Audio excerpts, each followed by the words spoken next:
मादनी वसाइल को स्ट्रेटेजिक मुआशी तरक्की की बुनियाद बनाने की हुकूमत की हिकमत अमली। द नेशनल इंटरेस्ट में शाया मजमून में पाकिस्तान के मादनी शोबे की इस्लाहात का तफसीली अहाता। द नेशनल इंटरेस्ट के मुताबिक पाकिस्तान के पास खरबों डॉलर मालियत के मादनी वसाइल मौजूद हैं। पाकिस्तान माइनिंग पॉलिसियों में इस्लाहात करके इन्हें आलमी मयार से हमआहंग कर रहा है। पाकिस्तान मिनरल्स इन्वेस्टमेंट फोरम के जरिए आलमी सरमाकारों को मुतवज्जो किया जा रहा है कि रेकोडिक दुनिया के बड़े कूपर और गोल्ड मंसूबों में शामिल है। रेकोडिक में 5.9 अरब टन मादनी ज़खायर मौजूद हैं। पाकिस्तान के कीमती पत्थरों की मजमूई मालियत तकरीबन 450 अरब डॉलर है। हुकूमत ने कीमती पत्थरों के लिए पहली कौमी जेमस्टोन पॉलिसी मुतारिफ करा दी है। हुकूमत ने 5 साल में जेमस्टोन बरामदात $1 बिलियन तक बढ़ाने का हदफ मुकर्रर किया। मादनी इस्लाहात से टेक्नोलॉजी ट्रांसफर के नए मौके पैदा होंगे। मादनी वसाइल को स्ट्रेटेजिक माशी तरक्की की बुनियाद बनाने की हुकूमती हिकमत अमली।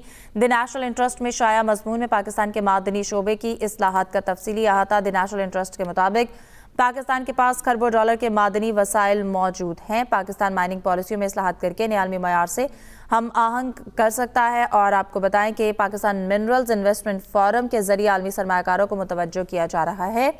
रेकोडिक दुनिया के बड़े कॉपर और गोल्ड मंसूबों में शामिल है। रेकोडिक में 5.9 अरब टन मादनी ज़खायर मौजूद हैं और पाकिस्तान के कीमती पत्थरों की मजमूई मालियत तकरीबन 450 अरब डॉलर है।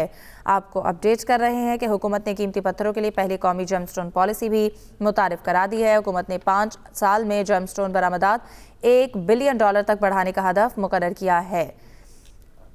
इसी पर बात करेंगे। वज़ीर मुमलिकत हुज़ैफ़ा रहमान हमारे साथ मौजूद हैं। बहुत शुक्रिया हुज़ैफ़ा रहमान साहब आपके वक्त का। कहिएगा सबसे पहले जो मादनी वसाइल के हवाले से जो स्ट्रेटजी बनाई जा रही है, हुकूमत की हिकमत अमली है, इस पर आप क्या कहेंगे? जी बहुत शुक्रिया जी। मैं समझता हूँ कि आज का जो दिन है वो बतौर पाकिस्तानी मेरे और आप सब लोगों के लिए बाइस इत्मीनान है कि पिछले 2-2.5 सालों में जो बात हम कर रहे थे, अस्करी क़यादत कर रही थी कि पाकिस्तान जो है वो कुदरती मादनियात से माला माल है और हमारे ज़खायर जो है वो अरबों नहीं बल्कि खरबों डॉलर में है और उस पर ज़ाहिर है मुल्क में मुख्तलिफ तरह की आराएं मौजूद होती हैं। लेकिन आज जो है एक इंटरनेशनल जरीदे में छपने वाले मजमून में उस तमाम मालूमात को इनकॉर्पोरेट जिस तरीके से किया गया, मैं समझता हूँ कि हमारे मौक़िफ़ की एक तस्दीक हुई है और इत्मीनान इस हवाले से है कि एक उम्मीद की किरण जागी है। जिस तरीके से आप अपनी दिफाई प्रोडक्ट्स को इंटरनेशनल मार्केट की राह दिखा रहे हैं और वहाँ से अरबों डॉलर जो है वो कमाकर पाकिस्तान के जो ज़र मुबादला के ज़खायर हैं उसमें एड ऑन करेंगे। इसी तरीके से जो मादनियात के शोबे को अगर हम कामयाब हो जाते हैं, जिस तरीके से मौजूदा अस्करी क़यादत जिसको फील्ड मार्शल आसिम मुनीर साहब लीड करते हैं, उनकी कोशिशों से पहली दफ़ा माइंस के हवाले से बहुत ज़्यादा काम किया गया है। ख़ासतौर पर माइंस एंड मिनरल्स पॉलिसी को रिवाइज किया गया है। एक ऐसी पॉलिसी बनाई गई जो बिजनेस मैन के लिए एक बिजनेस फ्रेंडली है। उसको पोलिटिकल गवर्नमेंट ने पूरी सपोर्ट फराहम की। 2025 में जो है माइंस एंड मिनरल्स फोरम हुआ, जिसकी वजह से पूरी दुनिया में जितनी भी पूरी दुनिया के जो बेस्ट बिजनेसमैन शोबे से ताल्लुक रखते हैं उन्होंने पाकिस्तान का विजिट किया और पूरी दुनिया में पाकिस्तान की मादनियात को बाकायदा सराहा गया और इवन के इंटरनेशनल मार्केट को हमने पहली दफा टच किया। तो मेरे ख्याल से 2026 में भी हम वो कॉन्फ्रेंस करने जा रहे हैं। जिस तरीके से आपने खुद बताया कि हमारा अभी इनिशियली टारगेट है कि हम अपने जो कीमती स्टोन्स हैं $1 बिलियन तो कम अज कम हम उसकी इस साल जो है वो एक्सपोर्ट करें।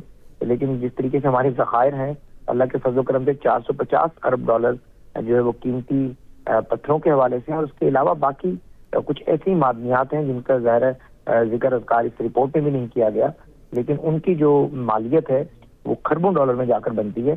तो एक खुशाइन बात है कि अगर हम कामयाब हो जाते हैं मौजूदा अस्करी और सियासी क़यादत की कोशिशों से इंटरनेशनल मार्केट को हम अट्रैक्ट कर लेते हैं तो लामहला ना आपको IMF प्रोग्राम की ज़रूरत रहनी है, ना आपको अपने ब्रादर ममालिक से 1-2 बिलियन डॉलर के लोन की जरूरत रहनी है।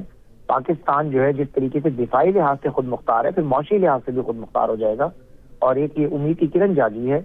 अब सिर्फ कोशिश हमें ये करनी है कि एज अ कौम चारों सूबों ने मिलकर जो कि एक माइंस एंड मिनरल्स की हमने पॉलिसी मुतारिफ कराई है, कुछ रिफॉर्म्स की जरूरत कुछ पहले थी जो हम कर चुके हैं, कुछ और भी होगी हम करेंगे। अगर हम मिलकर इस पर कोशिश करते हैं तो मेरे ख्याल से ये तो इतनी बड़ी रकम आनी है कि कोई एक सूबा नहीं, चाहे वो बलूचिस्तान हो, चाहे वो पंजाब हो, चाहे वो सिंध हो, चाहे वो KPK हो, ये तो चारों सूबों नहीं पूरे मुल्क का जो है वो मुस्तकबिल जो है वो बेहतर हो जाएगा। मौशी हवाले से आप खुद मुख्तार हो जाएंगे और लामहला एक आम आदमी की जिंदगी पर उसका मुस्बत असर पड़ेगा। अब ये टाइम आ गया मेरे ख्याल से, now it's a time for turn around. और इस हवाले से आप सब मीडिया के दोस्तों को भी चाहिए कि इसको पॉजिटिव अंदाज में मजीद इसको सर्कुलेट करें और हम भी जिस तरीके से हुकूमत का मौक़िफ़ है आप लोगों के सामने लेकर आए اور میں سمجھتا ہوں کہ یہ ایک جو پروجیکٹ ہے یہ مائنز اینڈ منرلز کو انٹرنیشنل مارکیٹ میں لے کر جانے کا، یہ پاکستان کا منصوبہ ہے، بالکل کسی یقیناً حکومت کا یہ ایک نہیں ہے۔ بہترین پروجیکٹ ہے۔ بہت شکریہ حذیفہ رحمان صاحب آپ کے وقت کا۔